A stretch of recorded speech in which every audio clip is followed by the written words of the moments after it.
Ya, Assalamualaikum warahmatullahi wabarakatuh.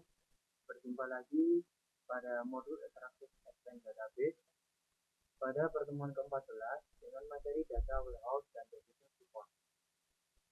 Sebelumnya, izinkan saya memperkenalkan diri.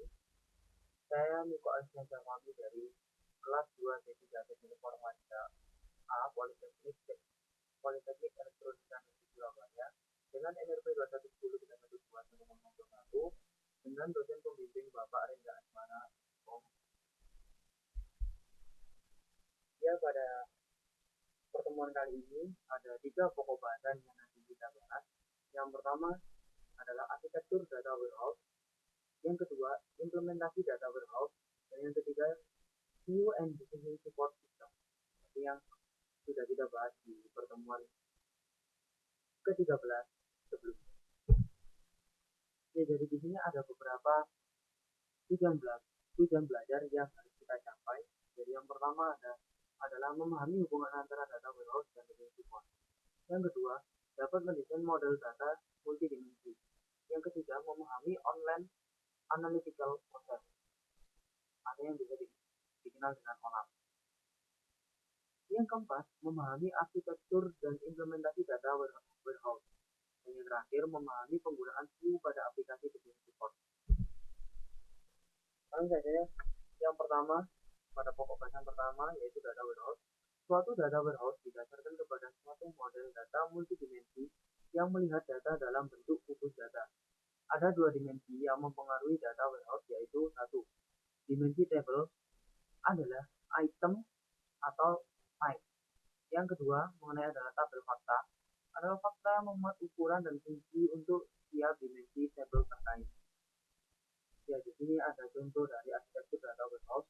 Jadi yang pertama ada sumber informasi yang diolah ke dalam sebuah server data warehouse, dan yang selanjutnya akan diproses oleh sebuah server OLAP atau MOLAP. MOLAP adalah multidimensional OLAP dan baru diterjemahkan ke dalam klien, dibagi ke klien-klien. Di sini juga ada beberapa hal yang dilakukan klien.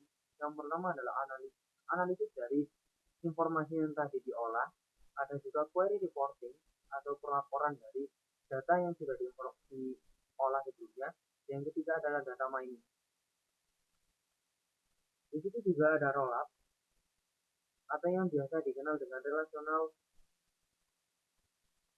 online analytical process. Ya, selanjutnya adalah implementasi data warehouse. Data warehouse dibangun dengan memadukan banyak sumber data yang heterogen. Misalnya database relasional, flat file, catatan transaksi non-online. Data yang dipindahkan harus dikonversi terlebih dahulu dengan cara dijamin konsistensi penamaan, penyajian struktur, ukuran atribut, dan sebagainya. Sehingga ketika data dipindahkan relasinya tidak pecah. View decision support. Ini digunakan secara luas dalam aplikasi decision support dan berhubungan erat dengan OLAP dan data warehouse dan perlu disinkronisasikan secara periodik. Query OLAP biasanya merupakan query agregasi.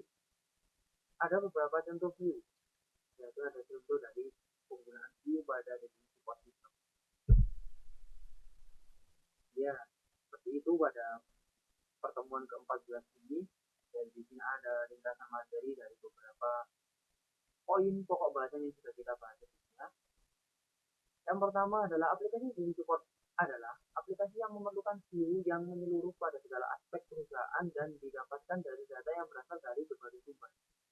Proses model level atom, data yang disajikan, dimensi, dan tiga, suatu data warehouse didasarkan kepada suatu model dan multidimensional yang melihat data dalam bentuk suatu kubus data. Suatu kubus data seperti sel yang memungkinkan untuk dimodelkan dan dilihat dari banyak dimensi. Di sini ada beberapa penjelasan dari macam-macam dari data warehouse yang sebelumnya juga sudah dibahas. Yang pertama adalah dimensi table, yang di dalamnya ada item ataupun type. Tabel fakta adalah memuat ukuran, fungsi, atau dimensi tabel terkait. Yang keempat adalah karena tabel fakta merupakan bagian dalam warehouse yang digunakan untuk menampilkan informasi lebih lengkap dan detail sebuah perancangan data warehouse.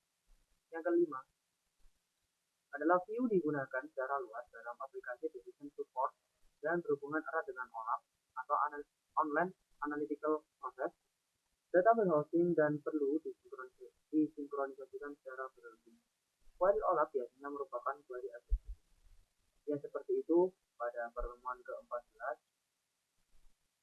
Terima kasih atas perhatiannya, kurang lebihnya mohon maaf, semoga bermanfaat,